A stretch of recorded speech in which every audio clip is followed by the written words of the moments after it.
it's being in line and in tune with everything that's going on. It's definitely holding down a foundation. Um, in the pocket is what it is. It's in the pocket. I mean, it's not, it's a tamed. Let's see, it's a. I don't know what I'm trying to say.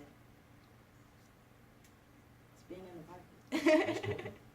Do you think your journey to being a professional drummer as a woman is different from a guy? Any challenges in terms of that? I think it is, but not so much. Because in this day and age, I think a lot of people are catching on to, hey, it don't matter what gender or what. If you're serious about something and you do it, then you get respect. Either way, it's just I don't think it's so much. It's kind of a head turner. I think if anything, it's almost an advantage because people don't expect a girl to play how, I don't know. I won't say like a man because I don't feel like I play like a man, but I feel like I can deliver. Well, most people think that women are more tasteful on drums than guys. How do you feel about that? I don't know. Guys are more showboat. Women are more. Right. Just in the pocket. I don't know. I don't know how to answer that question for TBH. What did you take from your experience at Berkeley? And who were some of your professors that really pushed you? Neil Smith. Neil Smith was probably my favorite private instructor. Only because Neil, I also have an uncle, my Uncle Simeon. He's also, prominent, and he's actually out with Vashawn Mitchell right now. He's a bass player. But Uncle Sam, anytime I came home or I sounded crazy, he would let me know. Like, okay, what are you doing? Neil was that, are you serious? Is this what we doing today? Like, are you serious? And Neil was good at challenging me in a way where it was like, man, I'm stupid for not even having this together. Like, but it wasn't like to like portray or to downplay me. It was never. It was always a great like, okay, Amber, get it together. He was great. As far as the whole Berkeley experience, you learn a lot. You learn about networking. You learn about how to play with different musicians.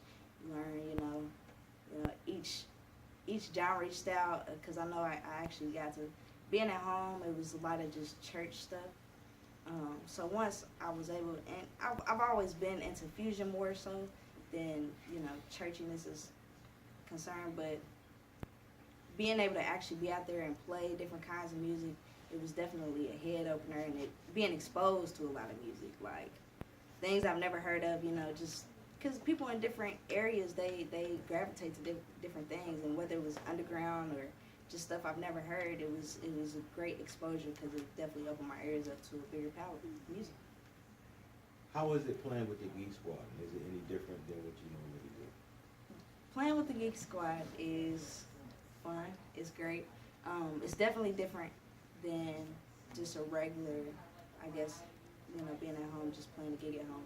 One, Mono Neon always pulls a lot of ideas. Like, it's always ideas, and the way the Geek Squad works, we actually flow in those ideas, which makes it a very fun experience because it's like we're all thinking, we're all on our toes, we're all, moving and grooving, and, with each other, and it's unified, but it's weird, it's chaotic, but it's not chaotic. It's together.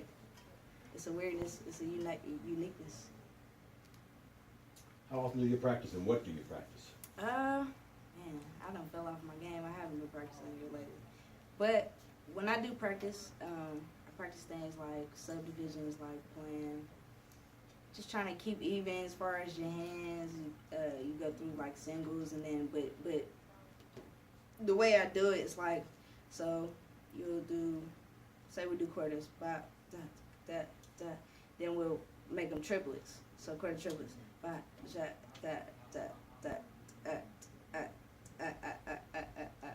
triple, and go through all the way up and then come all the way back. That's something I did for a long time. Just playing different patterns over ostinatos, which is all the stuff is stuff I learned from Berkeley, for real too. I also, man, I always try to like create melodic ideas around the drums, which is it's because solo, and I feel like it's always something I've always wanted to like really expand on, because it's like it's one thing to hear somebody just going crazy, but when you hear somebody develop an idea, it's just it's a different experience. It's like you brought something to life, and that's what I try to work on. I hear a lot of drummers say that somebody can play, but somebody isn't musical. Mm-hmm. In your eyes, what is a musical drummer? A musical drummer catches melody, while keeping the foundation of groove, whatever the groove may be.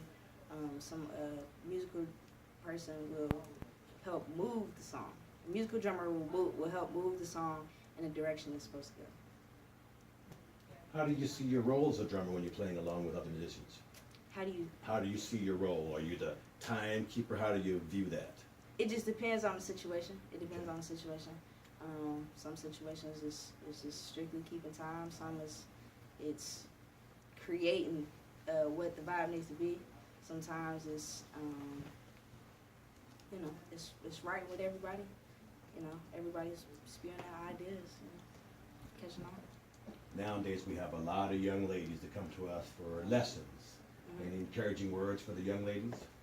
You can do anything that you want to do. You just never accept defeat. Whatever you want to do, you just go after it with everything you got. And it's done. Who are some of your major drum influences throughout history that you man. always like to listen to?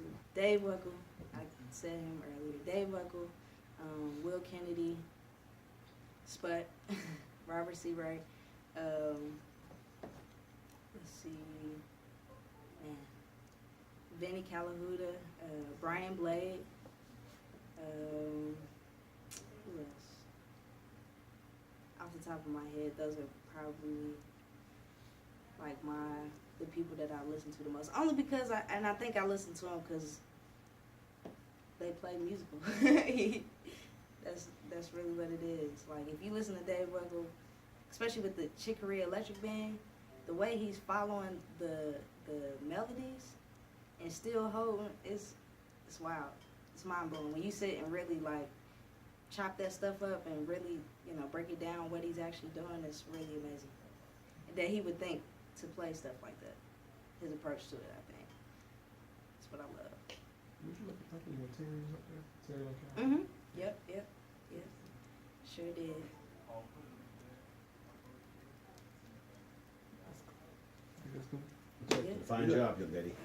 Fine job.